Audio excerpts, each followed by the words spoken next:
Baik, Assalamualaikum warahmatullahi wabarakatuh.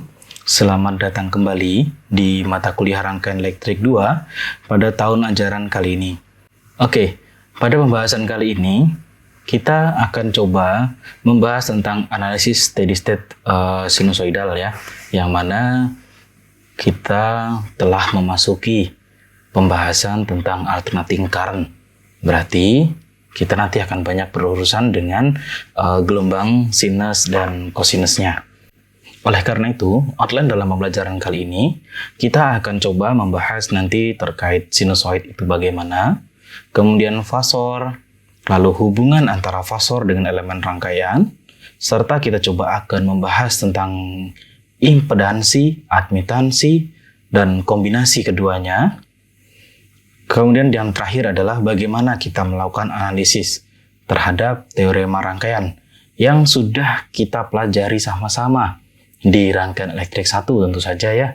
Nah sekarang kita akan coba teorema yang sudah kalian pelajari di rangkaian elektrik 1 akan berguna atau tetap akan dapat digunakan di analisis teorema rangkaian untuk rangkaian elektrik 2. Oke, kita akan masuk pertama yaitu pembahasan tentang sinusoid. Sinusoid ini merupakan sinyal yang memiliki bentuk fungsi baik itu nanti dalam bentuk sinus maupun kosinus. Nah, dalam ekspresi umumnya dapat kita lihat Vt itu memiliki Vm sin omega T plus fasa. Ingat, ini adalah bentuk umum dari sinusoid. Nah, sinusoid di sini apakah harus selalu sin? Tidak. Di sini ada sinus dan kosinus. Berarti Vt ini dapat diekspresikan dalam bentuk Vm cos omega T plus fasa. Nah, karena Vt di sini dapat kita lihat ya, ada yang namanya Vm, yang dimana di sini disebut dengan amplitudo dari sinusoid itu sendiri, dan omega T, omega berarti di sini adalah kecepatan sudut ya, biasa kita sebut dengan 2pi f. Berarti di dalam sinusoid baik itu nanti sinus maupun kosinus, kecepatan sudut akan selalu berurusan dengan 2pi f. F ini menunjukkan nilai frekuensinya. Kalau kita punya frekuensi, berarti kita nanti akan dapat mengkonversinya menjadi dalam bentuk periodanya. Nah, yang terakhir yaitu V atau fasa di sini. Ini merupakan perbedaan fasa, sudut fasanya, sudut picunya ada di mana. Nah, kalau kita lihat dari dua buah gelombang yang ada di sini, ini merupakan perumpamaan bahwasanya sinyal dimulai dari 0. Sehingga ini merupakan gelombang sinus yang memiliki fasa 0 derajat. Nah, si Vt ini dapat kita lihat ya, baik itu dari A atau B. Kalau dari periode waktu, berarti selama waktu terus-menerus setiap periodenya, gelombang akan terus berubah. Nah, gelombang ini dapat bergeser, baik itu nanti bergeser maju, bergeser mundur ataupun bergeser maju. Nah, pergeseran ini tentu saja nanti dapat kita sama-sama pelajari bagaimana pergeseran ini dapat terjadi dan apa faktor yang dapat mempengaruhinya. Tentu saja kalau kita masih ingat di pelajaran rangkaian elektrik 1, nilai kapasitansi dan nilai induksitansi itu tentu saja akan mempengaruhi berapa fasa yang akan terjadi. Ya, misal kita ingin menggeser gelombang ini sebesar sudut fasanya ya, misalnya kita tentukan adalah V/2 ya, V/2 atau sebesar 90 derajat. Jadi nilai pergeserannya kalau kita implementasikan ke dalam nilai tersebut, saya rubah saja, Vt plus 90 ya, atau masih dalam bentuk fasa, ini akan bernilai adalah Vm sin omega T plus 90. Karena kita ingin menggeser sebesar 90 derajat atau V/2. Sehingga kalau kita lihat nilai ini 90 tadi V per 2, maka pergeserannya dia akan maju sebesar 90 derajat atau seperempat periodenya.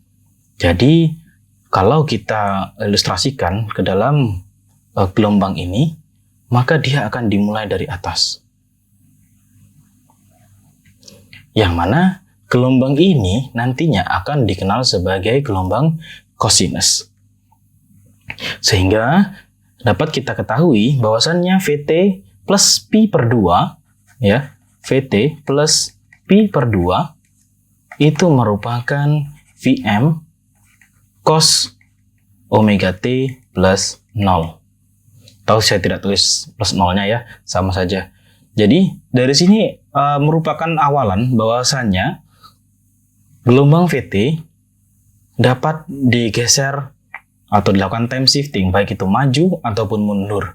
Yang mana ketika nanti akan kita lihat nih, bisa kita lihat perbedaan fasanya. Ketika dia digeser maju, digeser mundur, nanti perbedaan fasanya seperti apa. Nah, ini adalah merupakan fungsi dari periodik, yang mana tadi coba sudah saya singgung ya, Vt plus Nt. Tadi kalau kita contohkan adalah bergeser sebesar Pi per 2, ya, fasanya. Sehingga perbedaan sudut fasa di sini akan bernilai 90 tentu saja. Yang mana ini Vt sin omega T akan berubah menjadi V1 merupakan Vm sin omega T plus 90. Nah, karena dia digeser maju, maka dia akan jadi di garis yang putus-putus ini. Nah, garis putus-putus ini merupakan gelombang cosinus. Sehingga V1 ini dapat dijelaskan menggunakan cos omega T. Mungkin sampai sini, nanti kalau ada yang diskusikan, kita bisa diskusikan bersama, ya. Lagi, kalau kita ingin membandingkan antara kedua fasa, kedua tegangan di sini, nilainya frekuensi memiliki nilai frekuensi yang sama. Yang mana kalau di sini tadi kita tidak merubah nilai omega, ya, di omega ini adalah 2πf, berarti bernilai sama. Oleh karena itu dapat kita bandingkan, dan perbandingan di sini mendapatkan nilai skor 90 derajat. Nah, jika perbedaan fase adalah 0, berarti kedua gelombang sinusoidal ini memiliki fase yang sama. Nah, kalau tidak bernilai 0, berarti gelombang sinusoidal memiliki perbedaan fasa. Nah, fasa itu nanti yang akan kita coba pertimbangkan berapa nilai perbandingan antara keduanya. Jadi, kalau kita perhatikan kembali di pelajaran tentang trigonometri, bahwasanya sin A plus minus B, dia akan menjadi sin A cos B plus minus cos A sin B. Dan sebaliknya, cos A plus minus B, nanti dia akan bisa menjadi cos A cos B min plus, tentu saja ya, sin A sin B. Ini merupakan pelajaran tentang trigonometri yang sudah kita sama-sama pelajari ya, baik itu di matematika dasar maupun di matematika teknik. Sehingga kalau kita perhatikan di sini, kita bergeser sebesar pi per 2, dia berubah menjadi cos. Berarti sebenarnya mereka memiliki sifat bahwasanya sin omega T kalau ditambah 90 derajat itu akan sama dengan cos omega T. Nah, selanjutnya kalau kita punya cos omega T, kita tambah 90 derajat, dia akan menghasilkan min sin omega T. Dan sin omega T plus kita tambahkan 180 derajat misalkan, dia akan menjadi min sin omega T. Dan cos omega T kita tambahkan 180 derajat, dia akan menjadi min cos omega T. Nah, dari keempat ini sebenarnya kita bisa susun ya grafik nanti untuk perhitungan-perhitungan kita, bahwasanya nilai ini merupakan nilai cos dan ke bawah merupakan ini positif cos ya, dan ini adalah positif sin. Perbedaan mereka di sini adalah 90 derajat. Sehingga kalau dari sini ya, kita lihat sin omega t kita tambah 90, berarti dia akan naik ya. Dia akan menjadi positif cos. Sedangkan cos omega t kita tambah 90, dia akan menjadi min sin. Selanjutnya, kita contoh lagi, sin omega t kita tambah 180, berarti dia sampai sini, dia akan menjadi min sin. Sedangkan cos omega t di sini, kita tambah 180, dia menjadi min cos. Maka dari sini dapat kita perhatikan bahwasanya fasa akan bernilai positif jika grafik kita geser ke kiri.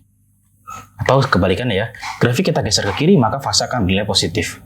Nah, kemudian fasa akan bernilai negatif berarti kalau grafik digeser ke kanan, kebalikannya ya.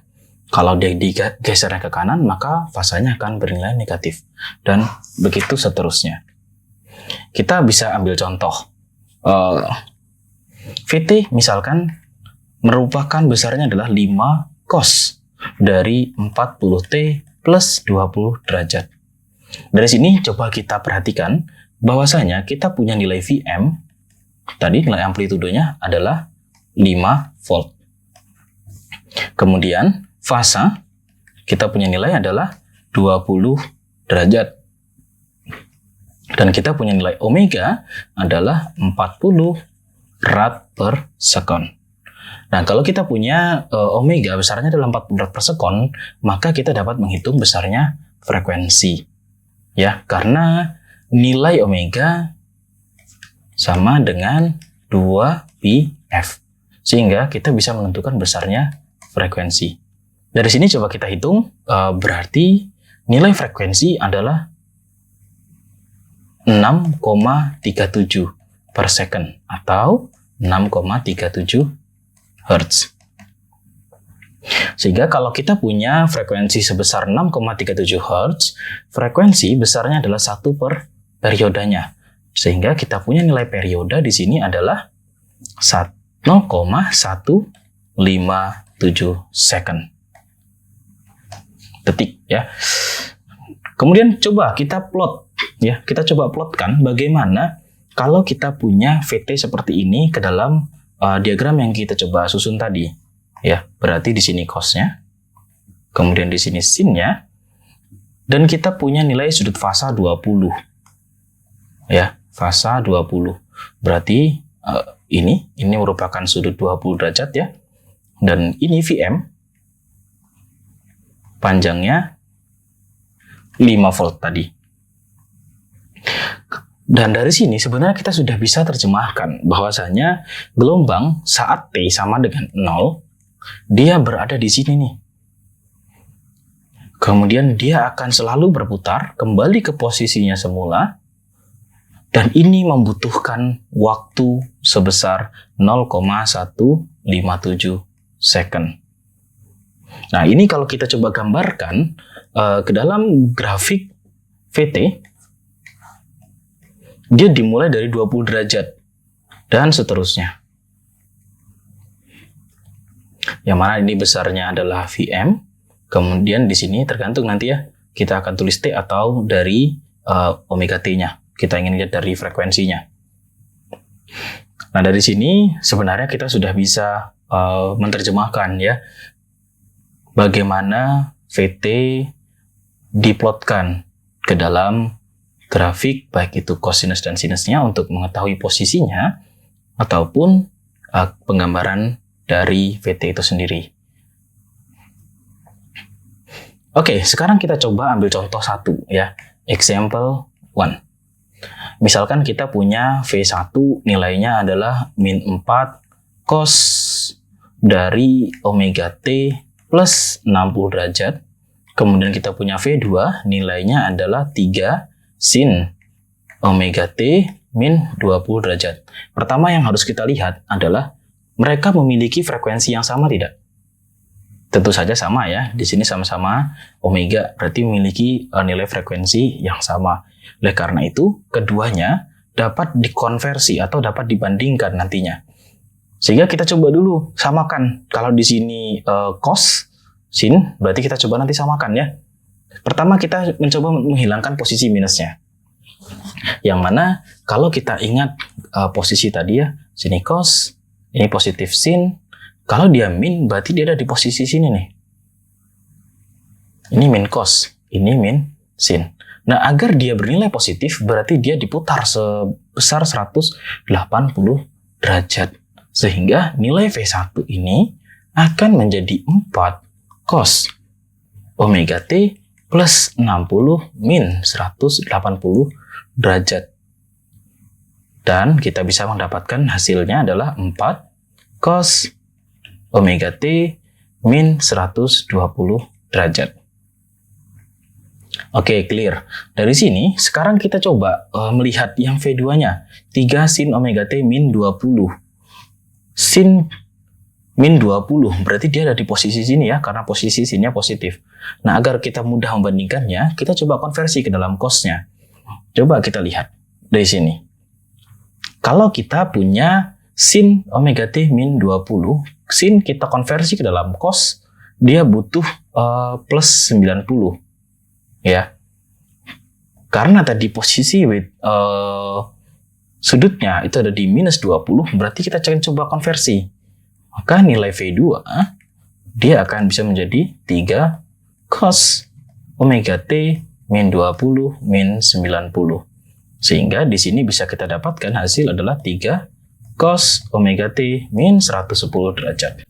Berarti kalau coba kita plotkan kembali ya ke dalam grafik tersebut, cos dan ini sin, maka nilai V1 dia adalah sebesar 120. Oke, anggap saja segini ya. Jadi ini adalah besarnya 120 derajat.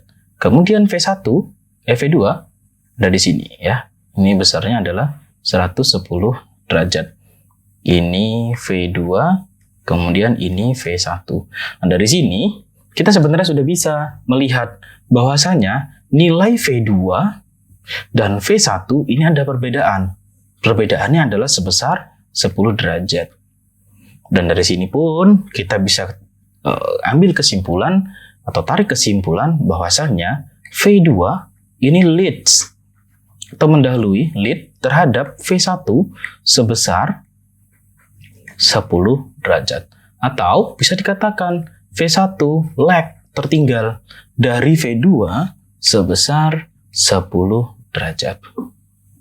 Oke, mudah-mudahan ini bisa menjadi penambah wawasan untuk kalian bagaimana kita melihat nilai dari sebuah persamaan VT tadi, sinusoid. Oke, sekarang kita lanjutkan. Bahasannya, kita punya nilai cos pi, ya, sudut fasa tadi, itu besarnya adalah RE atau real, nilai realnya, dari eksponensial J fasa. Dan kalau kita punya sin fasa, ini akan bernilai imajiner dari eksponensial J fasanya. Oleh karena itu, kalau kita punya VT, Vm cos omega T plus fas, maka ini sebenarnya kita bisa konversi ya.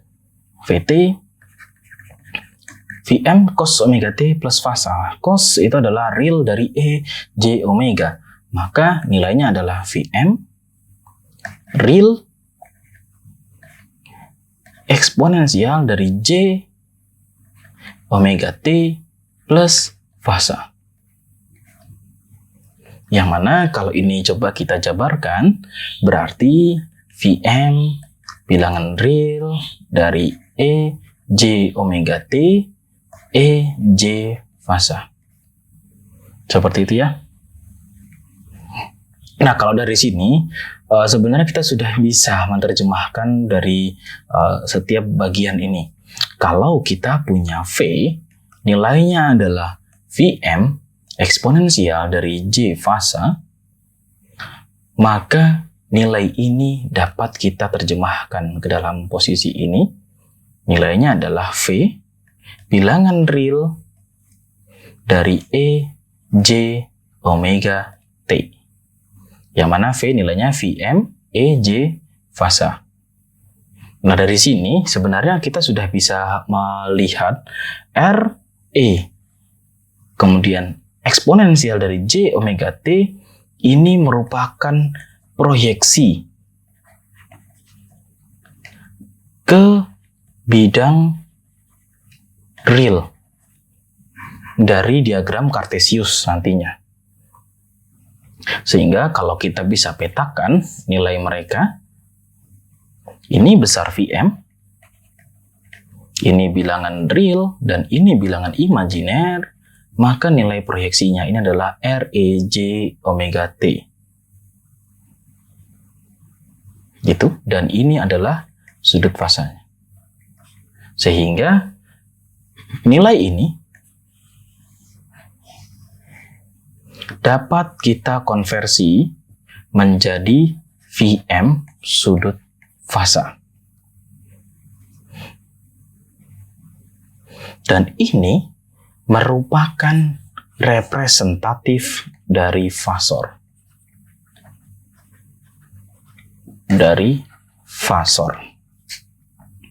Nanti kita akan bahas lebih dalam terkait fasor ini sendiri. Mungkin seperti itu untuk video kali ini. Sekian dari saya. Terima kasih. Wassalamualaikum warahmatullahi wabarakatuh.